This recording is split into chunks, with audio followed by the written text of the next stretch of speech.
1장 8절 같이 시작. 오직 성령이 너희에게 임하시면 너희가 권능을 받고 내 성과 온 유대와 사마리아와 땅끝까지 이르러 내 증인이 되리라 하시니라. 아멘. 우리 말씀이 오늘 여러분의 마음속에 기둥처럼 잘 세워지시기를 주님의 이름으로 축복합니다. 한국 속담에 되는 집은 가지나무에 학교식으로 해볼게요. 1번 되는 집은 가지나무에 1번 가지가 열린다, 2번 수박이 열린다. 몇 번이야? 다시요? 학교 다닐 때 시험을 안 쳐보셨어요? 속담입니다. 한국 속담에 되는 집의 가지나무에는 1번 가지가 열린다, 2번 수박이 열린다. 몇 번이야? 2번이에요. 2번. 왜 그럴까요? 나는 뭘 심었는데? 가지를 심었는데 가보니까 뭐가 열렸어요? 이게 뭔 뜻이에요? 되는 집은 뭘 해도 된다 이거예요. 그죠? 나는 가지밖에 안 심었는데 나가봤더니 웬 수박? 이것은 무슨 뜻이냐면 인간이 내가 노력하는 범위 말고 다른 어떤 영향이 있을 수 있다는 거죠. 우리나라 이 민족이 속담이에요. 되게 생활과 믿음과 모든 걸 이게 정보를 이렇게 함유해 놓은 거래요. 그렇게 우리나라 사람들이 옛날부터 뭘 믿냐 하면 내가 가지를 심어도 되는 집에 안 되는 집은, 그래서 이건 뭐냐, 되는 집은 뭘 해도 뭐 한다? 된다는 거예요. 반대로 말하면 안 되는 집은 뒤로 넘어져도 뭐 깨진다? 그래. 이게 무슨 뜻입니까? 인간의 어떤 힘 밖에 뭐가 있을 수 있다는 거죠. 여러분, 내가 콩 심을 때 콩 나고, 그건 신앙이야. 신앙도, 물론, 우리 불신자들은 이걸 보고 뭐라 그럽니까? 내가 가지를 심었는데 뭐가 났어요? 수박이 났어요. 이걸 뭐가 좋다 그래요? 운이 좋다. 재수가 좋다. 이제 젊은이들은 뭔 빨이다? 운빨이다. 그래서, 저 사람 말이야. 저 사람은 가지 심어도 수박이나. 재수가 좋은 사람이야. 운이 좋은 사람이야. 운빨이 좋은 사람이야. 불신자들은 그렇게, 무슨 뜻입니까? 인간의 노력 밖에 어떤 무슨 힘을 표현하는 영어로 그냥 운이 좋다. 그러나 신앙인들은 그렇게 생각하지 않습니다. 신앙인들은 내가 열심히 하는 것 이상의 어떤 일이 벌어졌을 때 그 세계가 영적인 어떤 다른 원인이 있다고. 여러분 오늘 말씀을 잘 들으시고, 오늘 내가 어떤 사람은요, 내가 생각하는 범위만큼만 살다 갑니다. 그러나 오늘 성경은 우리 인간이 아무리 노력해도 안 되는 부분도 있고, 다른 말로 하면 아무리 노력이 부족해도 다른 어떤 원인이 있어서 결과가 발생할 수 있느냐. 사도행전을 통해서 좀 성령의 이 영적인 세계에 열림이 있으시기를 주님의 이름으로 축복합니다. 신앙생활 하는데도 이런 마음을 먹을 수 있어요. 내가 좀 더 좋은 신앙인이 돼봐야지. 내가 2020년 좀 더 성경도 많이 읽어야지. 왜 읽어요? 좋은 신앙이 되기 위해서. 내가 찬송도 좀 많이 불러야지. 전도도 많이 해야지. 왜요? 내가 좋은 신앙인이 한번 되어보자는 거예요. 여러분, 그러나 예수님께서 너희들 좋은 신앙인이 되라 이렇게 명령하셨으면 우리는 그 명령을 지킵니다. 그런데 생활 속에 들어가 보면 내가 아무리 노력해도 안 되는 부분이 있다 이 말이에요. 내가 오늘은 좀 열심히 잘하려고 했는데 내일 아침 뭐가 퍽 터지네. 대부분 그렇죠. 오늘 내가 좋은 결심을 하거나 하면 일이 잘 풀려야 할 텐데 뭐가 퍽 터져요. 그래서 또 못하고. 여러분들 자칫하면 우리가 교회 와서 종교의 길을 들어서면 할수록 어려워집니다. 뭐 또 하라 그랬네. 예수님이 또 성경 보라 그랬지. 예수님이 기도하라 그랬지. 여러분들 오늘 말씀은 예수님께서 우리에게 뭐가 되라는 말씀이 아니라, 이건 성경 8절 뒤에 부분을 보니까 되라가 아니고 뭐라 그래요? 너희들 증인이 되라가 아니고 뭐라 그랬어요? 되리라고 그랬어요. 되라 그랬으면 힘들었을 거예요. 여러분들 타종교에 보면요, 도를 열심히 닦습니다. 내가 열심히 노력하고 내가 열심히 닦아가지고 나는 뭐 좀 높은 수준에 올랐다. 기독교는 그런 종교가 아니라 되는 종교인 줄 믿습니다. 되라가 아니고 되는 종교임을 깨달을 때 내가 어떤 식으로 되냐, 여기 보시면 뭘로 되어지는가 말이에요. 그 뭘로 되어지는, 가만히 있어도 되어지는가? 아닙니다. 오늘 말씀해 보시면 외부에서 주어지는 어떤 것이 있다는 거죠. 여러분들 기독교를 제외한 다른 철학이나 인본주의에서는 인간의 내면 속에 이 잠재력이 있다는 거죠. 가능성이 있다는 거죠. 그래서 개발하라는 거예요. 그래서 뭐 요즘 영재교육이 뭡니까? 여러분들 우리 어릴 때 한 번씩 할아버지 할머니들이 조금 착각하는 부분이 있어요. 이상하다. 벌써 나를 알아보다니. 애 논지 뭐 예를 들어 3주밖에 안 됐는데 할아버지가 딱 갔어요. 할아버지를 보고 웃는 거예요. 드디어 왔구나. 뭐가 왔어? 영재가 한 명 태어났다는 거. 어떻게 이런 애가 우리 집에 태어나? 알고 봤더니 그 3주째 된 애들은요, 할아버지라고 웃는 게 아니라 근육이 당겨서 웃는 거래요. 그냥 자율신경으로. 근데 착각을 해요. 그래서 이 막 애미야, 나 좀 숨겨놓은 돈이 있으니까 한번 받아보거라. 그래서 영재교육 테스트한데도 돈 많이 법니다. 왜요?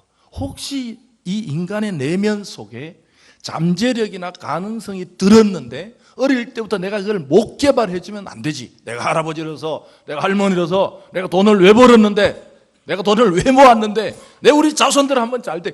여러분, 이 철학이나 인본주의에서는 사람 속에 잠재력이나 가능성이 담겨 있어서 그걸 끄집어내면 그게 교육입니다. 교육이란 말이 원래 끄집어낸다는 거예요. 에듀케이션이라고.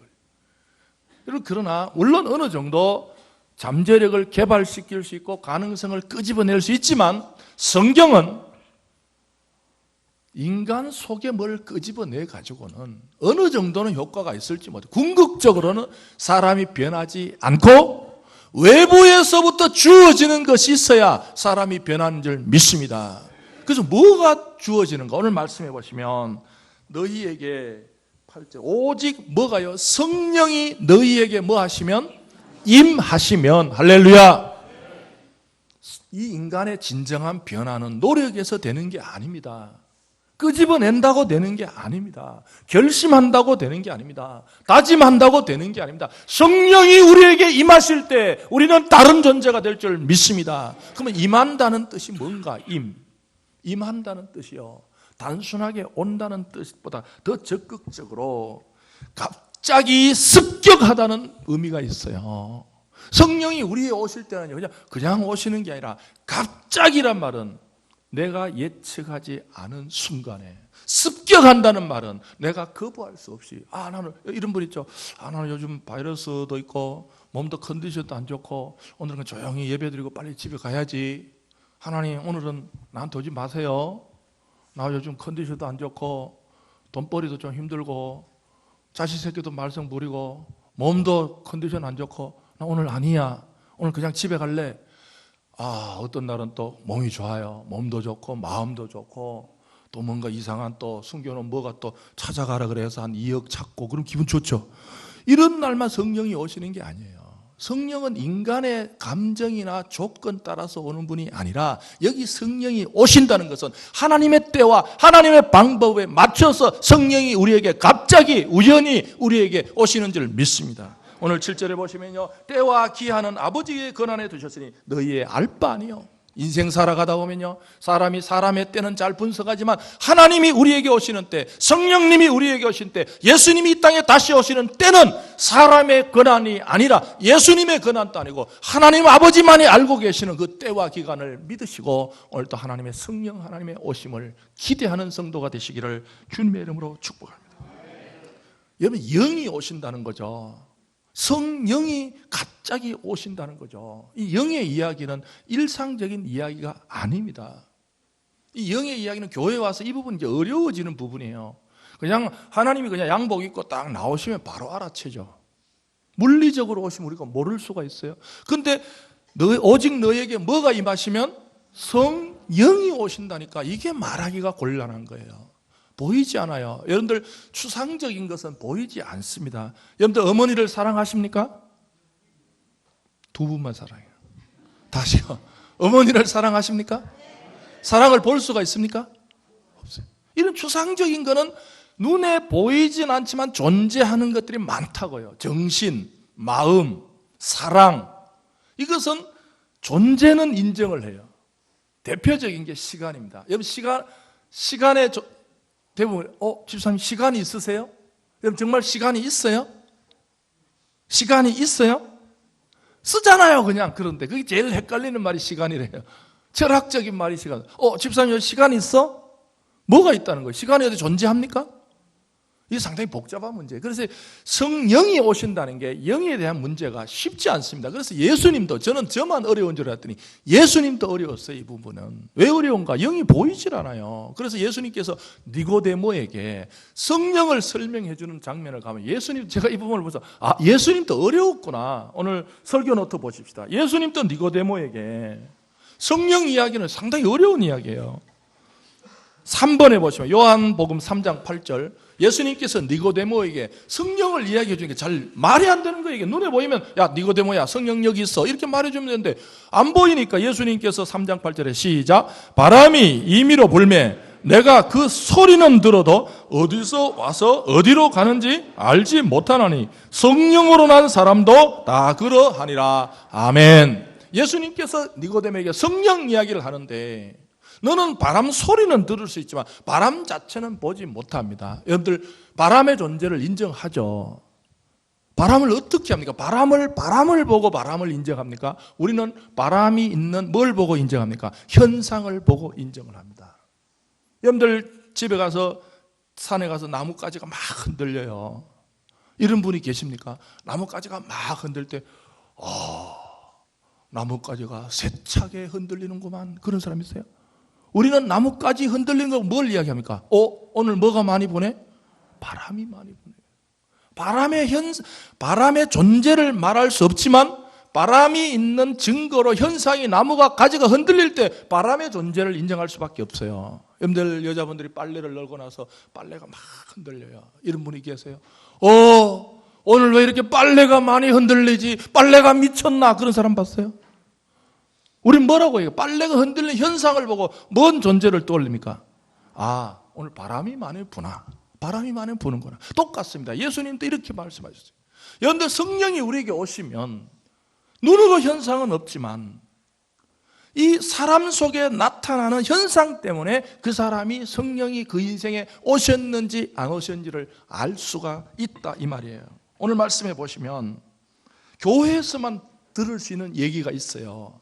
여러분 이런 이야기 들어보셨죠? 나 교회 와서 찬송 부르다가 기도하다가 말씀을 듣다가 갑자기 나 예상도 못했는데 창피하게 막 그런 거 들어보셔도 눈물이 터지고 눈물 뒤에 뭐가 터져요? 약간 식사 전에 별로 안 좋지만 눈물, 콧물까지 터져가지고 그런 얘기 들어보셨어요? 전혀 안 들어봤어요. 들어는 보셨다. 들어는 보셨다. 내리시고 뭐요? 교회 오시면 나도 어릴 때 막 교회 오니까 갑자기 그 창피하게 전혀 아까 언제 온다 그랬어요? 갑자기 오는 거예요. 성령이 오늘 내가 옷도 한번 그냥 멋있게 입고 왔고 다 해가지고 이제 오늘은 오시고 그런 게 아니에요. 성령이 오면 남에게 오늘 나는 보이기 싫은 그럴 때도 성령은 성령의 시간에 때와 기한은 하나님께서 주관하신 줄 믿습니다. 그런데 갑자기 찬송을 부르다가 주책 없이 눈물이 터지고 콧물이 나고 여러분들 그때요 뭐가 그런 임상적인 이야기 현장에서 들을 수 있는데 자기가 일생 동안요 지은 죄가 눈앞에 싹 지나가는 거예요. 그럴 때 뭐가 이런 현상은 언제 있냐 하면 사람이 죽을 정도 위험할 때 이런 게 있다 그런 거예요. 물에 빠졌을 때 사고 날 때 순간 뭐가 탁 지나가요. 자 일생이 확 지나갈 때요. 이런 정도의 이야기예요. 교회에 오시면 성령이 우리에게 오시기 때문에 인간의 언어로는 설명할 수 없는 성령이 내 인생을 오실 때 갑자기 습격할 때 외적으로 가장 통계학적으로 많은 게 눈물로서 사람이 눈물이 터져버린 거예요. 창피해요. 내가 지금 이 애들 보니 부끄러운데. 두 번째로 보시면 사도행전 그 현상을 한번 이제 분석해 보겠습니다. 2번 보십시다. 설교 노트 2번. 눈물 나는 게 뭔가 도대체. 사도행전 2장 11장 17절 우리 설교 노트 2번 읽어보겠습니다. 시작. 그런즉 하나님이 우리가 주 예수 그리스도를 믿을 때에 주신 것과 같은 선물을 그들에게 주셨어요. 내가 누구이기에 하나님을 능히 맡겠느냐 하더라. 그들이 이 말을 듣고 잠잠하여 하나님께 영광을 돌려 이르되 그러면 하나님께서 이방인에게도 생명 얻는 회개를 주셨도다 하니라. 아멘. 눈물이 났다는 이것은 뭐냐 하면 생명 얻는 회개의 역사가 있는 줄 믿습니다. 이 부분은 중요합니다. 잘 들으셔야 됩니다. 교회에 오셔서 회개란 이제 그 1부 때하고 좀 그 설명을 어떻게 해야 될지 모르겠는데, 회개라고 같은 회개가 아닙니다. 교회에 오시면 따라합니다. 회심, 회개. 이 두 가지를 구별하는 게 좋아요. 물론 같이 쓰기도 하지만 좀 젊은 분들은 좀 알아놓으셔야 돼요. 회심이란 뭐냐 하면 일생 동안 한 번 있는 겁니다. 정말 여러분들 애가 2번 태어나요? 애가 응애 할 때 한 번 딱 태어나죠. 걔는 생명이 있는 거예요. 딱 태어나서 응애 하는 순간 생명이 있는 거예요. 여러분들 의사들이 딱 보고 뭐 울음이 안 터지면 때리잖아요. 안 울면 때린다는 거예요. 물론 금방 우는 애도 있어요. 저는 맞았다더라고. 내가 들었어요. 다 틀려요. 그게 생명이, 어떤 애는 나오면 보자, 와! 그런 이런 애가 있고, 어떤 애는 안 울어. 그래서 탁 때리면 우는 거예요. 그게 뭐냐? 한 번 울면 돼요, 걔는. 무슨 뜻이냐면, 이 생명 얻는 회개란 것은, 여기 생명이라고 나 같은 생명이 아닙니다. 성경에 보면, 이 사도행전의 생명은 예수님께서 부활하신 이후에 사망 권세 죽음을 이기신 영원한 생명을 저와 여러분들에게 주시는 줄 믿습니다. 이걸 얻어야 돼요, 교회에 와서. 이거 못 얻으면요, 결국 그냥 네 70년 살았냐, 나 80년 살았다, 너 90년 살았다, 뭐 장수했다, 뭔 의미가 있어요. 그 생명은 성경의 이 생명이 아니에요. 그건 동물에게도 있어요.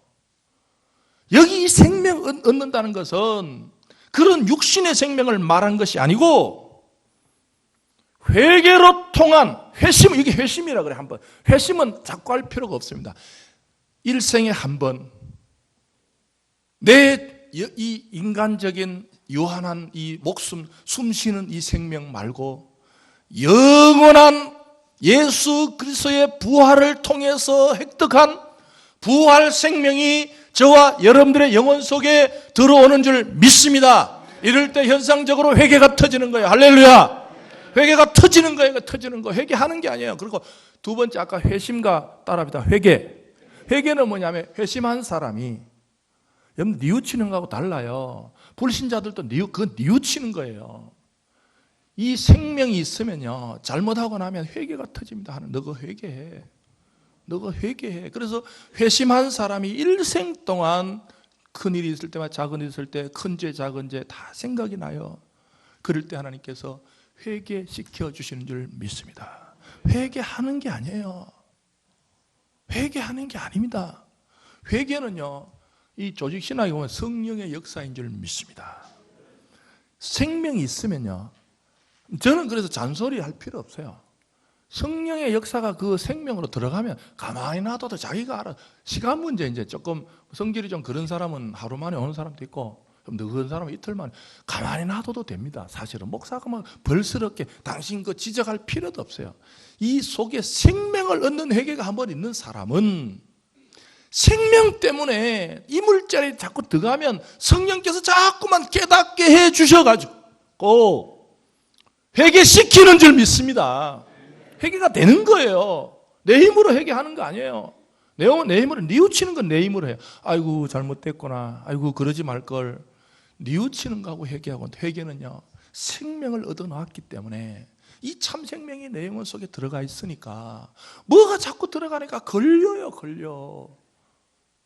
자꾸 걸려. 이거 아닌데, 처음에는 모르고 그랬는데 자고 나니까 이거 아닌데. 이럴 때 뱉어내게 하는 것이 회개인 줄 믿습니다. 따라합시다. 회심은 한 번, 회개는 평생. 여러분들 이 구원파가요, 요러고 장난치다가 지금 잠실처니까 사람 많이 오면 돈 다 날린 거예요. 지금 세월호도 그 사람들이 했잖아요. 구원파가 요거 가지고 장난치다가 사람 다 날려먹은 거예요. 정확하게 배우십시오. 따라합시다. 회심은 한 번, 회개는 평생.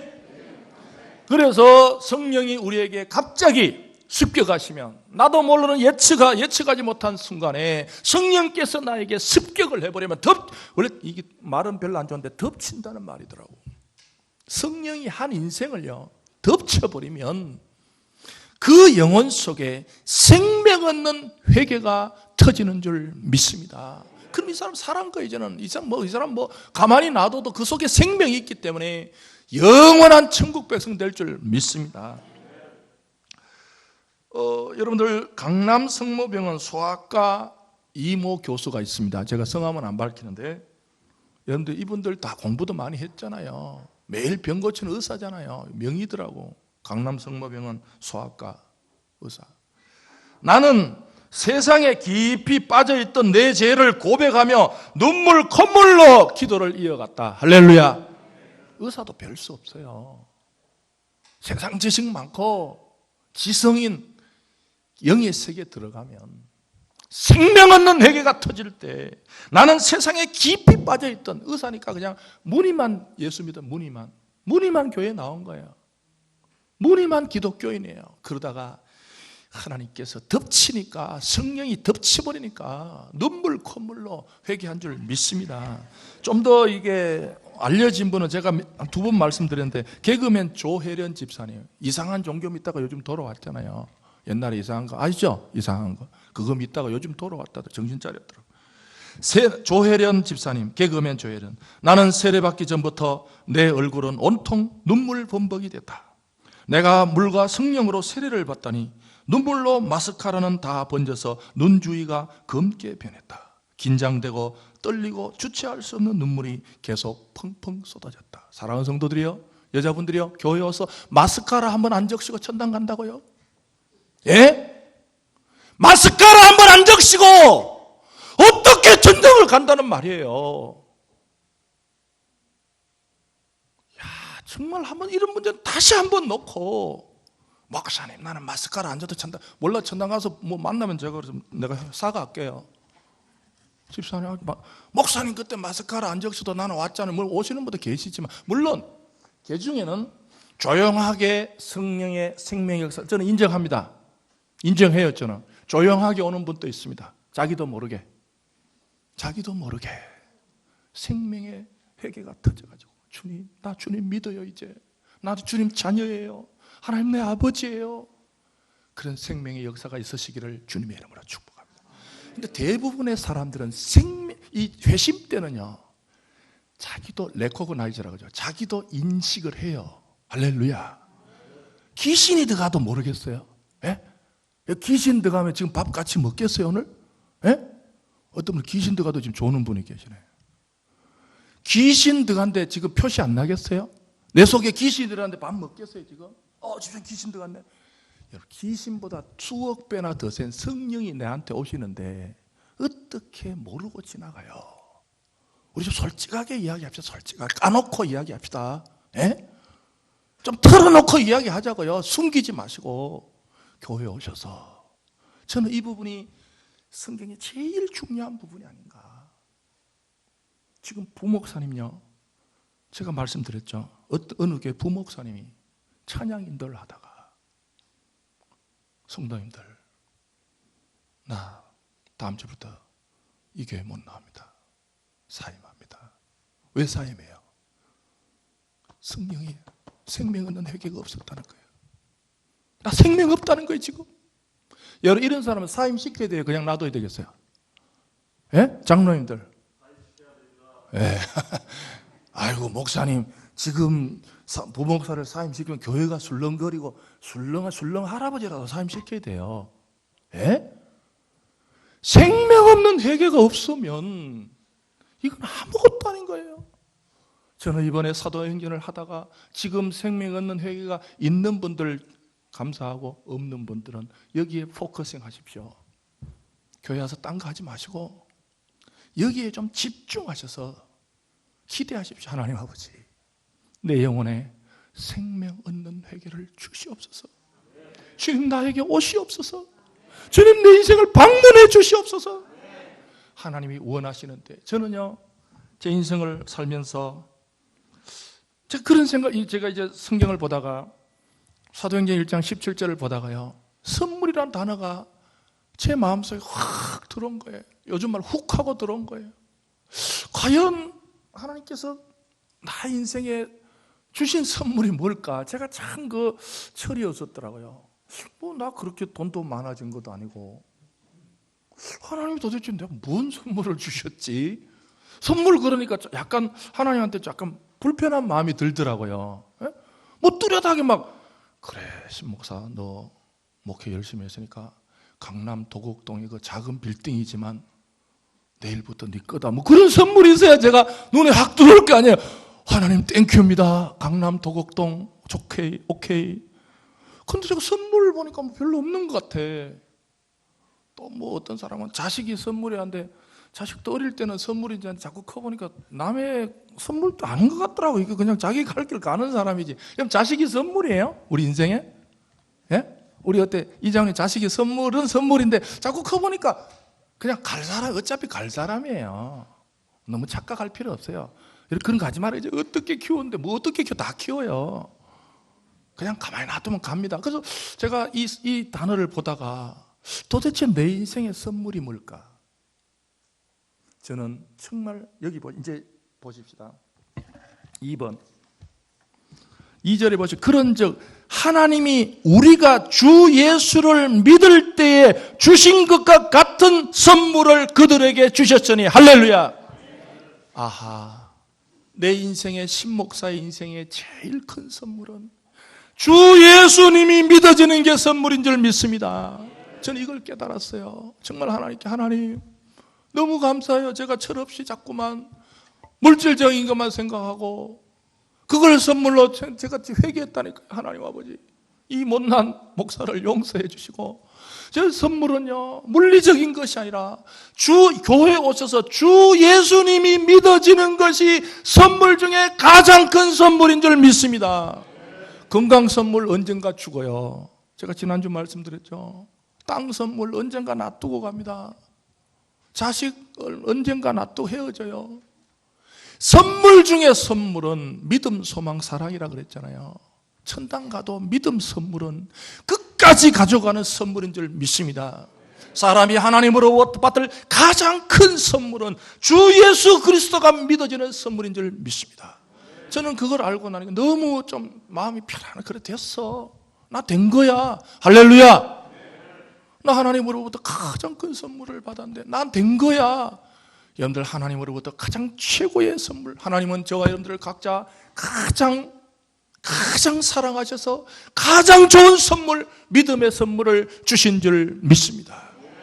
이 선물 잘 간직하시고 이 선물이 있으면 뭐가 되는가? 이제 18절 마지막에 내 증인이 되리라. 할렐루야. 선물 받으면요 사람이 달라져 버려요. 되는 게 아닙니다. 선물을 받아놓으면요 존재가 변해버려요. 증인이 되는 줄 믿습니다. 교회란 뭐냐? 믿음의 선물을 받은 사람들의 모임입니다. 자전거 동호회, 자전거를 타는 사람들의 모임이에요. 탁구를 치는 사람들의 모임이에요. 교회는 뭔 모임이에요? 교회는요 정말 다양한 사람들이 모이잖아요. 남녀노소, 지방, 정치 다 달라도 하나님께서 우리에게 예수님이 믿어지는 선물 받은 사람인 줄 믿습니다. 이 선물 받으시고 이 선물 받으면 증인이 됩니다. 어디 가서 다른 이야기는 못해요. 아 당신 교회 오래 다녀서 설교 좀 하지. 나 설교 못해. 당신 뭐 그냥 예수 한 30m 성경 좀 가르쳐. 나 성경 못 가르쳐. 그런 건 못해도 돼요. 근데 증인은 뭐냐면 그래 나 다른 건 모르지만 나는 하나님으로부터 예수님이 믿어지는 선물 받았다고 증언하시는 복된 이브예배 성도들이 되시기를 주님의 이름으로 축복합니다. 그래서 교회는 증인 공동체라 그래요. 여러분 교회에 오셔서 이미 선물 받은 분들은 그 선물을 누군가에게 전해주는 증인 되시기를 주님의 이름으로 축복합니다. 아직까지 선물을 받은 게 확신이 안 온 분들은 기다리시기를 바랍니다. 주님 기다리십시오. 기대하십시오. 교회에 오셔서 자꾸만 기대하고 소망하고 또 여러분들 흐르는 순간을 낭비하지 마십시오. 생의 순간순간을 그냥 살지 마시고 하나님 오심을 기대하며 소망하며 사는 현명한 성도들이 되시기를 바랍니다. 내 앞에 흐르는 시간을 그냥 흐르게 놔두지 마시고 하나님 오늘 이 예배 시간에 이 찬송 시간에 이 기도 시간에 이 말씀 듣는 시간에 하나님 나에게 오시지 않습니까? 기대하는 성도들에게 성령께서 임하실 줄 믿습니다. 그리스도인은 그냥 사는 사람들이 아닙니다. 그리스도인들은 흐르는 시간을 그냥 흘러가게 놔두는 사람이 아니라 그 흐르는 시간을 막아서서 내 인생의 지금을 가장 중요한 순간으로 만들어가는 지혜로운 성도가 되시기를 주님의 이름으로 축복합니다. 이것이 하나님의 최고의 전략이었습니다. 하나님께서는 예루살렘과 유대와 사마리아와 땅끝까지 무슨 전략이 있다는 거죠. 여러분들 인생을 살 때요, 그냥 사는 사람이 있습니다. 그러나 전략을 세워야 됩니다. 오늘 하루도요, 교회인데 전략 없이 온 사람이 있어 그냥 일요일이니까 교회 가자. 교회 갔으니까 설교 듣자. 설교 들었으니까 밥 먹자. 밥 먹었으니까 커피 먹자. 커피 먹었으니까 집에 가자. 전략이 없어요. 오늘 또 이 예수님처럼 예루살렘과 유대와 사마리아와 땅끝까지 이게 전략이에요. 이번 한 주간도 그냥 엄벙덤벙 살지 마시고 내가 올해 성경 좀 읽어야지. 여러분들 우리 살아보니까 성경이 좀 잘 읽혀지는 성경이 있잖아요. 화해를 좀 잘해야지. 전략적으로 사시기를 바랍니다. 요일도요 틀려요. 요일도 사단이요, 여러분들 살아보면 이미 다 알잖아요. 사단이 여러분을 잘 공격하는 요일이 있어요. 가정도 잘 공격하는 요일이 있어요. 우리 목사님 가정에는 사단이 마귀가 언제 신방을 자르냐면 토요일 날 신방을 자른다. 토요일 날. 왜? 주일 설교를 해야 되거든. 여러분 이상하게요, 목회하다 보면 토요일 날은 막 긴장이 되는 거예요. 집에서 조그만한 말을 해도요, 막 열이 확 나는 거예요. 그냥 한판 해버릴까? 그냥. 한판 신나게 해버릴까? 우리 목사들끼리 모이면 야, 한판 했냐? 너 뭐지? 3사판 이런 게 있고 명함판이 있고 대판이 있대. 너 어제 뭐 했어? 나 대판 찍어서 그럼 대판으로 한판 했. 토요일 날은 주로 대판짜리가 찍혀. 왜? 마음이 자꾸 긴장돼요. 그 목사는 토요일 날 조심해야 돼요. 여러분은 어떤 날 조심하실래요? 전략적으로 잘하셔서 한 주간 승리하시기를 주님의 이름으로 축복합니다. 한 해를 전략을 세우시길 바랍니다. 1, 2월 달에 성가대 잘해요. 3, 4월 달에 또 목사님 못해요.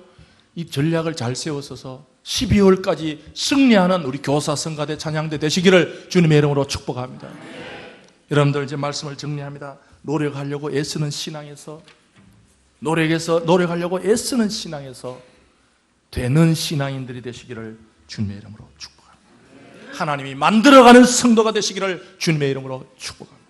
이 시간 우리 함께 모여서 찬양을 할 때 정말 하나님께서 우리가 성령의 이 찬송이 성령 찬송입니다. 찬송 부르시고 우리 함께 기도하려고 합니다.